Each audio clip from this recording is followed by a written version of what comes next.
A से बनता है product is a first order reaction. आपने मान लिया कि A से बनता है प्रोडक्ट एक फर्स्ट ऑर्डर की रिएक्शन है।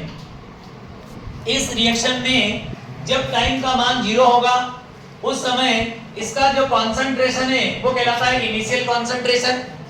क्या कहलाता है? Initial concentration. और इसका मान हम अभी यहाँ पे मानते हैं A। कितना मान लेते हैं आप लोग? A। इसी प्रकार समय के साथ रिएक्शन चलेगी। रिएक्शन कितने समय चली? तो आपने कहा T समय। कितने समय? T समय। T समय रिएक्शन चली तो कॉन्सेंट्रेशन कहीं न कहीं चेंज होगा। ये इनिशियल है, कहीं कहीं चेंज हुआ तो चेंज कितना हुआ? तो जो कॉन्सेंट्रेशन है वो चला गया फाइनल के पास। कहां पहुंच गया है? फाइनल। और फाइनल कॉन्सेंट्रेशन जो है वो है आपका A minus X। A minus X, जहां पर X कहलाता है रिएक्शन का वह पार्ट जो कंप्लीट हो चुका है। जैसे अगर मैंने कहा कि कोई रिएक्शन 95% कंप्लीट हो गई तो X का मान कितना जाएगा? 95। फिर आप कहेंगे सर A का मान कितना होगा? तो परसेंटेज में A का मान हमेशा 100 होगा। परसेंटेज में A का मान हमेशा कितना होगा? 100। आप A की वैल्यू को 100 लेके चलेंगे। अगर दिया गया फ्रैक्शन परसेंटेज के रूप में है तब मैंने कहा कोई रिएक्शन 75% कंप्लीट हो गई, इसका मतलब है कि X कितना हुआ? 75 और A कितना हो जाएगा? 100। ठीक है, तो यहाँ पर ये है इनिशियल और ये क्या हो गया? फाइनल। अब परिभाषा पहली फर्स्ट ऑर्डर रिएक्शन की आपने पढ़ी हुई है।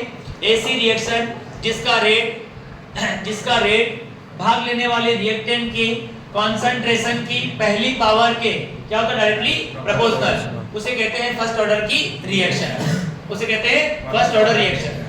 अब मैं यहाँ पर रेट को दर्शाने का तरीका होता है dA अपॉन dt, क्योंकि यहाँ पे है चेंज इन कॉन्सेंट्रेशन अपॉन में क्या आएगा? टाइम। ये हो गया रेट का डिनोशन। इस प्रकार रेट को दर्शा सकते हैं आप लोग। तो रेट ऑफ रिएक्शन का मान सीधे प्रोपोर्शनल होगा A की पावर 1, मतलब A का A हो जाएगा। A की पावर 1 का मतलब A का A। अब इसको बदलेंगे में बेटा हम लोग इक्वल टू। क्या बदलेंगे? इक्वल टू में। इक्वल टू में बदलने के लिए मुझे रखना पड़ेगा यहाँ पे कांस्टेंट। क्या रखना पड़ेगा मुझे? कांस्टेंट। तो कांस्टेंट कर दिया मैंने यहाँ पे K। इसका मतलब है कि यहाँ पर नया फॉर्मूला बन गया dA अपॉन dt बराबर K इंटू क्या हो गया यहाँ पे? A। अब क्या करेंगे? सेम टर्म को एक तरफ लाने पर और dt का मल्टीप्लाई कैसे करेंगे? K से।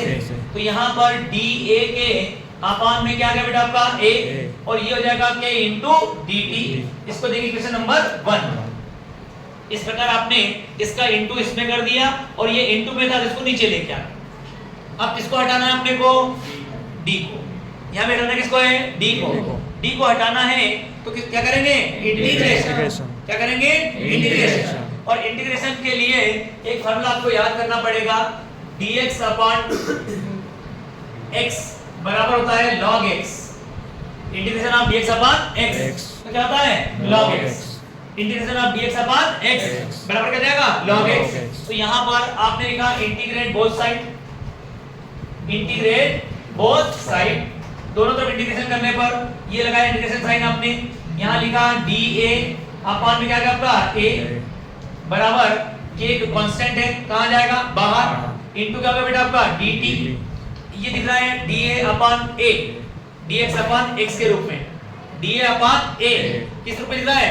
dx upon x। तो dx अपॉन x का क्या होता है? log x। तो dA अपॉन A का हो जाएगा log A।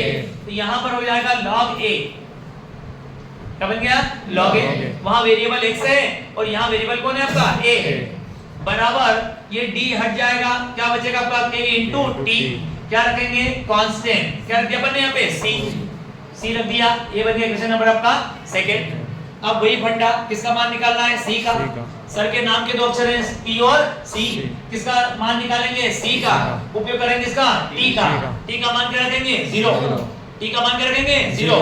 आपने कहा यदि t बराबर क्या हो? 0 तो जो कॉन्सेंट्रेशन है वो हो जाएगा उसका इनिशियल कॉन्सेंट्रेशन। क्या हो जाएगा उसका? Initial concentration. तो यहाँ पर साइन माइनस से लगाते जाएं आप लोग, माइनस साइन दर्शाते जाएं आप लोग, क्योंकि समय के साथ कॉन्सेंट्रेशन में क्या आएगी? कमी आएगी, इसलिए माइनस साइन लगातार लगाते जाना। अब मैंने यहाँ पे C का मान 0 रखा। जैसे सी का मान 0 रखोगे तो लॉग ये जो कॉन्सेंट्रेशन है वो कितना रहेगा बेटा आपका इनिशियल कॉन्सेंट्रेशन। क्या रहेगा आपका इनिशियल कॉन्सेंट्रेशन।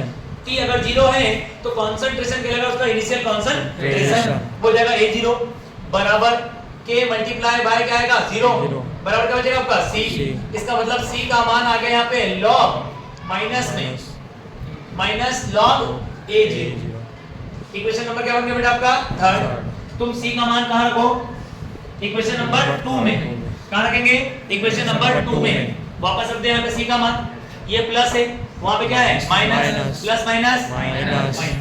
तो यहाँ से आ गया log माइनस वाला A बराबर K into T plus minus minus log यहाँ पे आ गया A0।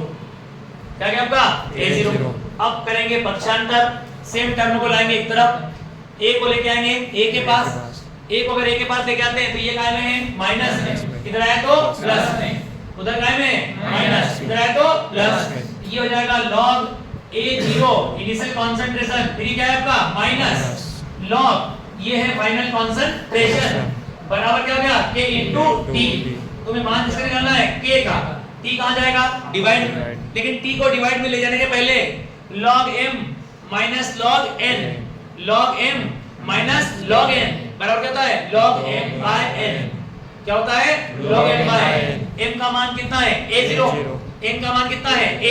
तो मैंने यहाँ पे log का फार्मूला अप्लाई कर दिया, log m by n का फार्मूला यहाँ पे लगा दिया इस प्रकार से बराबर बचा आपका kt। अब t मल्टीप्लाई में है कहाँ जाएगा डिवाइड, कहाँ जाएगा डिवाइड। तो k बराबर आ जाएगा 1/t log ये हो जाएगा A0 अपान में क्या गया A। अब इस log को बदलना है उस log में जिसका बेस कितना होता है 10, जिसका बेस कितना होता है 10। एक संख्या से गुणा करना पड़ेगा, संख्या का मान कितना था 2.303, कितना था 2.303। तो यहाँ पर k बराबर आ जाएगा k बराबर 2.303 अपान में क्या आ गया t log ये आ गया आपका इनिशियल कॉन्सेंट्रेशन और ये आ जाएगा बेटा यहाँ पे फाइनल कॉन्सेंट्रेशन। ये डेरिवेशन के लिए इस रूप में लिखा जाएगा और जब सवालों की बारी आएगी क्वेश्चन हल करने होंगे इसी फार्मूले को हम थोड़ा चेंज करेंगे। log देखो इनिशियल को क्या माना है बेटा मैंने यहाँ पे a, फाइनल का माना मैंने यहाँ पे a माइनस x, फाइनल को a माइनस x लिख देंगे। सवालों के लिए ये फार्मूला याद रखना, ठीक है।